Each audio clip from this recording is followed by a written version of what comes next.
Hey guys, Silver Contrail here. Today I'm doing a Yu-Gi-Oh! Related video to talk about a deck that I saw the other day. I think I'm going to start maybe a series on just highlighting certain decks and certain videos, maybe like once every other day. Just make a small video, very short video, on something that I thought was interesting, and just go ahead and put that out there. Something that's easy to produce and easy to make. And today's topic is going to be this Mecha Phantom Beasts build that topped in the ARG 1K event, which was on Saturday, I believe. And this was a top 8 build run by, let me make sure I get his name so I don't say it wrong, Ryan Kelly. He ran Mecha Phantom Beast, and which is really interesting because this isn't a deck that sees a whole lot of play right now, and it kind of rekindled my interest in the deck again. It does some things that I like, it does some things that I don't like, but we'll talk about that. Just, going over the main deck, he's running, 3 Mecha Phantom Beast Mega Raptor, which is fairly obvious, being the only search card in this deck. In fact, if you look at the deck, it is the only card besides the Trap Tricks that actually searches a card from the deck to the hand. We got Thunder King Raya, which is a perfect fit in a deck that is looking to protect lots of small monsters and doesn't want your opponent to summon big ones, so Raya was perfect. Especially since it only conflicts with those 4 cards. There's no duality here, so that's something to pay attention to. The next 2 are Mecha Phantom Beast Harleyard. Harleyard's interesting because his best combo was with Colt Wing, and he's not running Colt Wing here, but is actually kind of...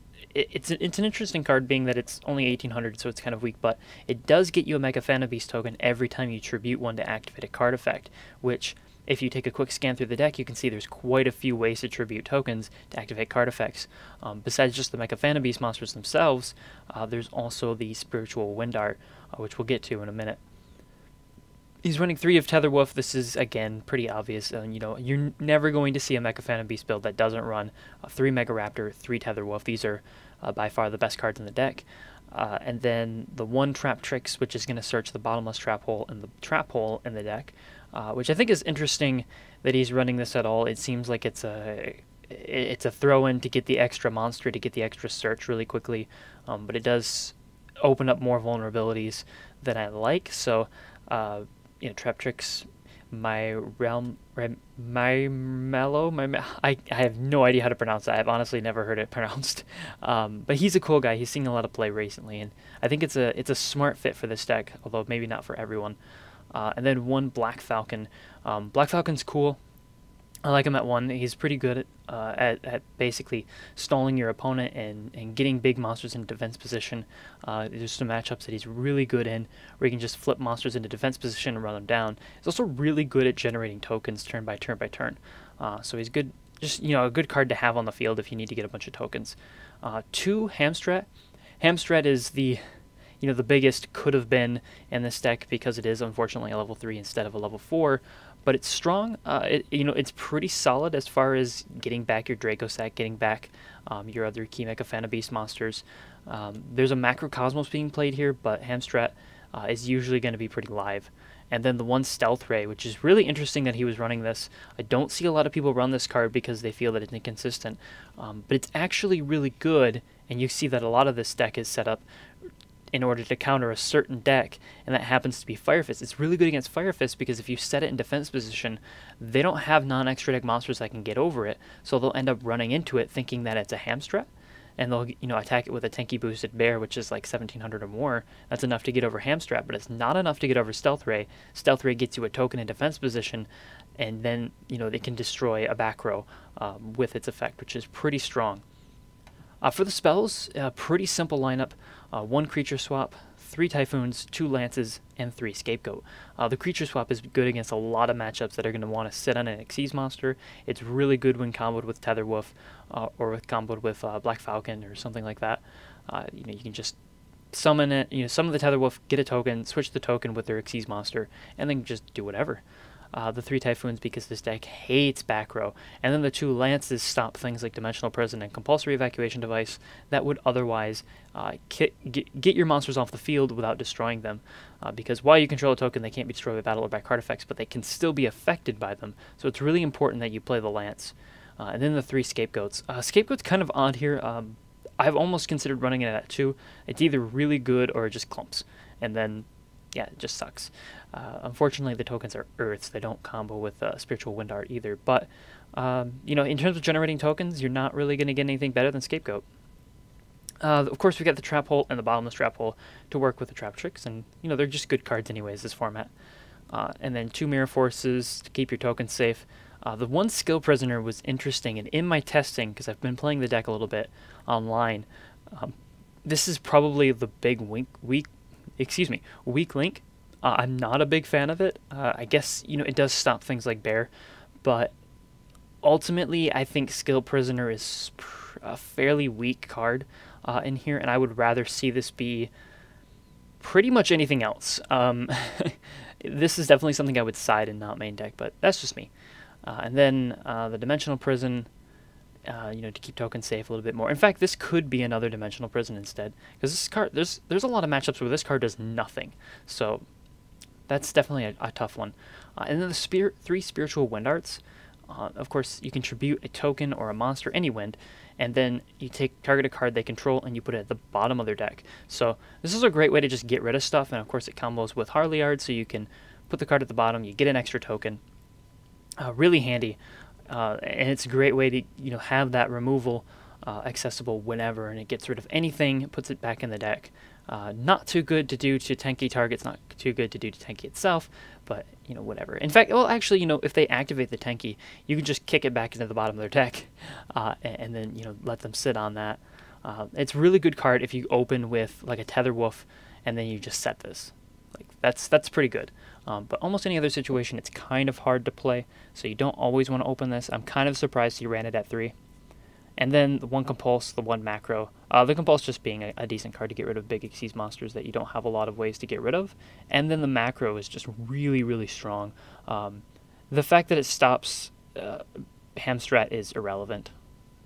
And then Fiendish Chain being good, locks up attackers so they can't kill your tokens and negates effects. And then the 3 recharges to get you those tokens, kind of necessary. Yeah, it's pretty necessary, unfortunately. It's a really good card that we have to run, but I'd rather not run it if I could get away with it, but it's too important. And then the 1/7 Tools, which is pretty nice. In my testing, it was pretty good. Prevents you from losing to Trap Stun, basically. And then the 1 Solemn Warning. Cool. For the extra deck, basically like one of a bunch of different stuff. In this, you're going to see a lot of 3s. Of course, Zenmain's, Acid Golem, and Levier. And then a couple of 4s. You got Cowboy, Chidori, because they're all winds, so you can make your rank 4 wind. And Pearl. I really like Chidori in this deck. And then 1 Crazy Box as well to get over high attack stuff. Some 6s because your Hamstrat and your Stealth Ray can become level 6. So you got the Gauntlet Launcher and the Bouncer. Kind of surprised at no M7, but whatever. And then the 3 7s because you'll make those a lot. 1 Big Eye, 1 Dracosac, 1 Master of Blades. I think this is maybe like the first Mecha Phantom Beasts build I've ever seen that topped an event with only 1 Dracosac. Of course, it's probably only the 2nd overall Mecha Phantom Beast I've ever seen actually top an event. And then, you know, Dyson Spear being a 9, you can make this. Generally, it's not... I mean, it's basically here because if the situation calls for it, sometimes you have to make something with attack power, and, you know, if you have these guys at level 9, then just go ahead and make it. And then the Gustav Max and Sky Palace being pretty useful 10s. This guy can, you know, do 5,000 damage on its own if it gets a direct attack, and then this one destroys monsters and does 1,000 damage. Not bad. And it's also had 3,400 attack, which is pretty strong. Yeah, and then for the side deck, I am missing 2 cards. Let me make sure I don't accidentally... What am I missing? Oh, okay, yes. He's got Banisher of Radiance at 2, which is another really good card for this deck. In fact, there was a time where I was actually main decking them. So yeah, 2 Banisher of Radiance to further punish decks that are using the graveyard a lot. 2 System Down. System Down's interesting. You know, for you, it's kind of interesting because it's going to wipe your field a lot, so that's not good, but it's also a decent card against Karkuri and stuff. I'm not sure if I would have used this card. I guess it's better than Cyber Dragon and then using up the extra deck space for a Chimera Tech or something like that, so it's an option. And then the Dark Hole being sided, this comes in against a couple of matchups where it's tough to take down big Seas monsters, those sorts of things. And then Dimensional Fissure, again, more graveyard punishing. Macro being mained because Fire Fists lose harder to macro, and they can't use their Gorilla effect. And then the Overworked, again, really good against Harpies, really good against Fire Fist. And then 2 Imprisoning Mirrors for light, 2 Shadow Imprisoning Mirrors, pretty solid. You don't really run anything that runs into that, except for your 1 Ryo, which only affects its effect negation, or its special summon negation effect. And then a Soul Drain, which is pretty obvious again. And then 2 Rivalry because you basically have all machines. So not too bad. I do like this deck to a certain extent.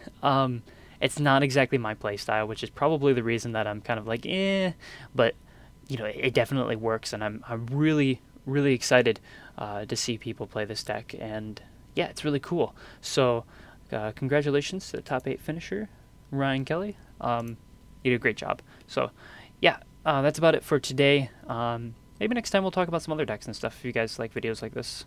I don't know how many people still follow me, for Yu-Gi-Oh videos when I'm doing mostly Minecraft, but it's an option. Anyways, thank you for watching, and until next time then.